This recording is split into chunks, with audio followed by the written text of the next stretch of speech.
आपकी अदालतमध्ये उत्तर प्रदेशचे मुख्यमंत्री योगी आदित्यनाथ यांच्यावर आरोप आहे की हे खऱ्या मुद्द्यांवरून लक्ष भटकवतात.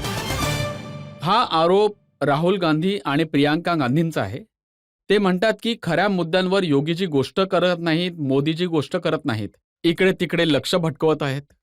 हे बघा, खरे मुद्दे तर निवडणुकीच्या सुरुवातीलाच मोदीजींनी उठवले होते. भारतीय जनता पार्टीने आपले संकल्पपत्र जे प्रसिद्ध केलं होतं तेव्हा विकसित भारत, आत्मनिर्भर भारत, विकसित भारत या संकल्पनेवर, मुद्द्यांवर उचललं होतं. आम्हाला सत्ता प्राप्त करण्यासाठी निवडणूक नाही लढायची आहे. आम्हाला सत्ता पाहिजे विकसित भारताची आधारशिला ठेवण्यासाठी. पण काँग्रेस आणि ईडी युतीला सत्ता पाहिजे आपल्या परिवाराला सुख समृद्ध करण्यासाठी आणि त्यांना सुखी ठेवण्यासाठी. मुद्द्यांना घेऊन भटकवण्याचं काम सगळ्यात आधी काँग्रेसने त्या न्यायपत्रात केलंय, जे देशाच्या प्रती एक अन्यायाचा दस्तावेज आहे. हे भारताला अपमानित करणार आहे. बाबासाहेब भीमराव आंबेडकर यांच्या द्वारा बनवल्या गेलेल्या संविधानाला अपमानित करणारा दस्तावेज आहे. भारताच्या विभाजनाचा पाया रचणारा दस्तावेज आहे. भारताचा तालिबानीकरण करणारा दस्तावेज आहे. आणि जेव्हा हे ज्वलंत मुद्दे येतील, जे भारताच्या नारीशक्तीचा अपमान करतील, निम्म्या लोकसंख्येला अपमानित करतील, एकीकडे नारीशक्ती अभिनंदन अधिनियम नवीन संसद पारित करत आहेत आणि दुसरीकडे काँग्रेस म्हणतंय की आम्ही व्यक्तिगत कायद्याला लागू करण्याची स्वतंत्रता देऊ. एकीकडे भारतीय जनता पार्टी बिना भेदभावाचा विकास कार्यांना पुढे न्यायला, भारताच्या अर्थव्यवस्थेला जगातील टॉपच्या अर्थव्यवस्थेमध्ये स्थापित करण्याची गोष्ट करत आहे. आणि दुसरीकडे काँग्रेस आज पण भारताला मध्ययुगात ढकलण्याचा प्रयत्न करत आहे. तर भटकवण्याचं काम तर हा ओबीसी, SC STच्या आरक्षणाला थांबवण्याचं काम करतील, तर त्या मुद्द्यांना उठून त्यांचा जोरदार विरोध करून, कारण धार्मिक आधारावर आरक्षण भारताच्या संविधानाच्या मूळ भावनेच्या विपरीत आहे, बाबासाहेब भीमराव आंबेडकरांच्या भावनेच्या विपरीत आहे. भारतीय जनता पार्टी याआधी कधीच स्वीकार करणार नाही. दुसरे, मोदीजी वारसाच्या सन्मानाची गोष्ट करतात. काँग्रेस वारसाचा टॅक्स लावण्याची गोष्ट करते. म्हणजे हा काँग्रेसचा जजिया कर आहे आणि हा जजिया कर भारतीय जनता पार्टी नवीन भारतात नाही लागू देणार. कमावतील म्हणजे कमावतील. भारताच्या परिवाराचे पूर्वज हे लोक कमावतील आणि त्यावर जजिया कर वसुलीसाठी काँग्रेस आणि समाजवादी आणि NCP आणि नॅशनल कॉन्फरन्स सारखे पक्ष हे लोक जाऊन यांची अर्धी प्रॉपर्टी जप्त करतील. काही गुंडागर्दी करण्याची सूट काही सत्तेत राहून यांना दिली गेली पाहिजे? एक्सरे करतील राहुल गांधी. हा, तर हेच एक्सरे त्या जजिया करसाठी करतील, त्याच वारसा टॅक्ससाठी करतील. म्हणजे औरंगजेबाची एक नवीन आत्मा यांच्यामध्ये घुसली आहे आणि नवीन भारत औरंगजेबाला तर सहन नाही करणार. योगीजी, त्यांची तक्रार जास्त तर या गोष्टीवर आहे की तुम्ही परत परत परिवारवादाची गोष्ट करता. अखिलेश यादव म्हणतात की जर मी माझ्या परिवारवाल्यांना तिकीट दिलं तर तुम्हाला काय प्रॉब्लेम आहे, तुमचा काय परिवार नाही. तर यासाठीच ना आम्ही हेच म्हणत आहोत, काय उत्तर प्रदेशमध्ये कुणी यादव नाहीये का? तुम्ही द्या, तुमची पार्टी आहे, तुमचा अधिकार आहे, पण काय कोणी अजून यादव नाही आहेत का? मेनपुरीमध्ये, बदायूमध्ये, फिरोजाबादमध्ये, कन्नौजमध्ये, आजमगडमध्ये 5 यादव आणि 5ही एकाच परिवाराचे. कोणी काका आहे, कोणी मामा आहे, कोणी भाचा आहे, कोणी भाऊ आहे. महाभारताचे नाते पण यांच्यासमोर फेल होऊन जातात. दुसरे, तुम्ही डॉक्टर राम मनोहर लोहियांची गोष्ट करता. लोहिया तर एक गोष्ट बोलायची समाजवाद्यांना की संपत्ती आणि संतती दोघांपासून दूर राहा. काय त्यांनी याचं पालन केलं? डॉक्टर लोहिया यांच्या नावावर लोकांच्या डोळ्यात धूळ का फेकायचं काम करताय? जे काही पण करायचंय ते केवळ आपल्या संततीसाठी, आपल्या परिवारासाठी करायचंय. बाकी समाज कुठे जाईल?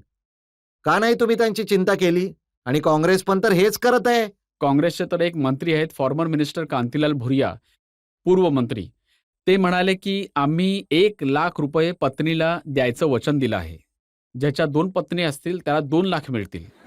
मी काय म्हणतोय ना, काँग्रेसकडून ही अपेक्षा ठेवणं की ते देशाच्या हितासाठी काही कार्य करतील, हे स्वतःमध्येच एक बेईमानी होईल. आणि यासाठी मी म्हटलंय ना, यांच्यासाठी आपला परिवार महत्त्वाचा आहे, आमच्यासाठी देश महत्त्वपूर्ण आहे. यासाठी भारतीय जनता पार्टीने नेशन फर्स्टची गोष्ट केली आहे. कारण की मोदीजींसाठी 140 कोटीचा भारताचा परिवार आहे.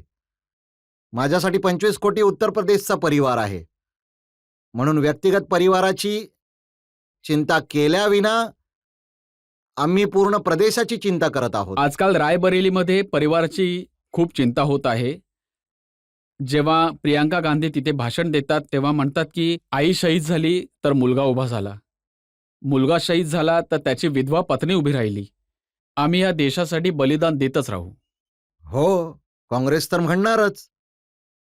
कारण की त्यांनी लोकांच्या भावनेसोबत सतत हाच खेळ करून देशाला नेहमी भ्रमित केलं आहे.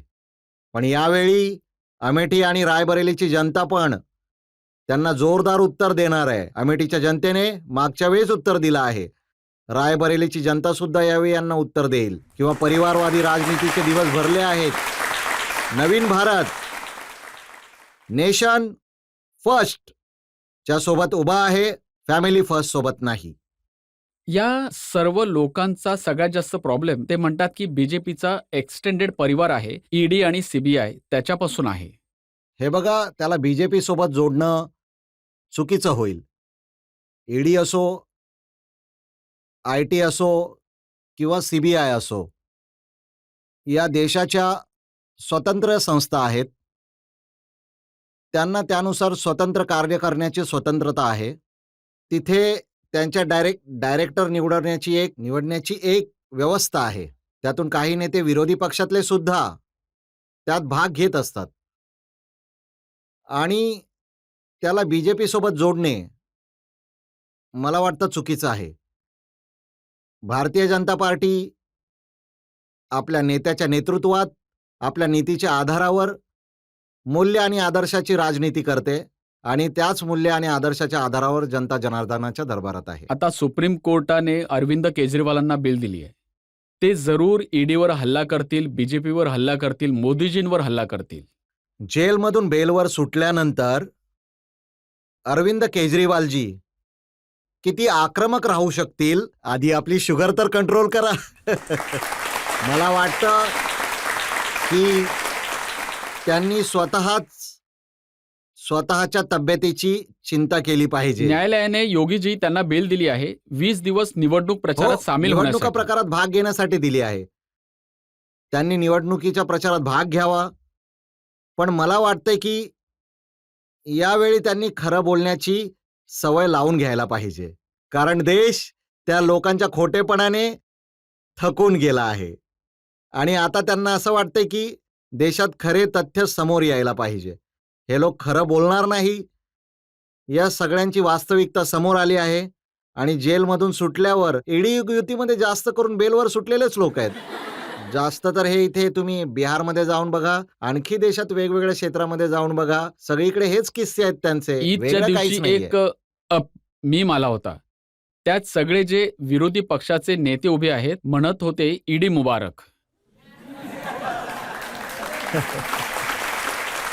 बघा, विरोधी पक्षाचे लोक, त्यांच्याजवळ कोणता मुद्दा नाहीये. त्यांचे जे कारनामे आहेत, जेव्हा ते देशासमोर येत आहेत, तर आपल्या या कारनाम्यांना लपवायला आज ते देशाच्या या संस्थेंना कोर्टात उभं करण्याचा वाईट प्रयत्न करत आहेत. पण देशाची जनता त्यांच्या सगळ्यांच्या या कारनाम्यांना जाणून आहे. त्या कारनाम्यांना चांगल्या प्रकारे जाणून आहे आणि त्याचे उत्तर सुद्धा निवडणुकीत देणार आहे.